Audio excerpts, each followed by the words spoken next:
வாழப்பாடி அருகே மிகவும் பழமை வாய்ந்த வேலூர் ஸ்ரீ கூத்தாண்டவர் திருக்கோவிலில் மண்டல பூஜை நிகழ்ச்சியில் 108 சங்குகளால் சுவாமிக்கு சிறப்பு அபிஷேகம் நடைபெற்றது.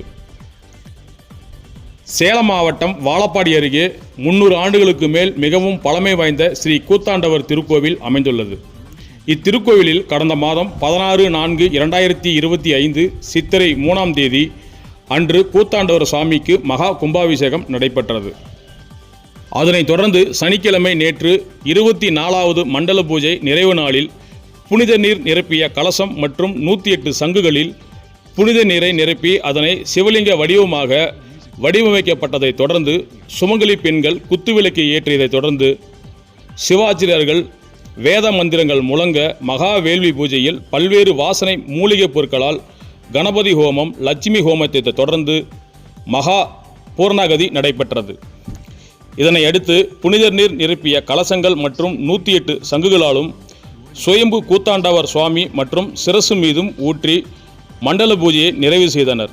இதனை அடுத்து சாமிக்கு வண்ண மலர்களால் அலங்கரிக்கப்பட்ட பின்பு மகா தீபாதரனை காண்பிக்கப்பட்டது. அதனைத் தொடர்ந்து பக்தர்களுக்கு கோவில் நிர்வாகம் சார்பில் அன்னதானமும் வழங்கினர்.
वंदेकं शिवाजनम् शिवाय नमः विद्यादेव नेत्रेभ्य नमः मूले रामाज्य आवाहनादि अर्घ्यं दत्वा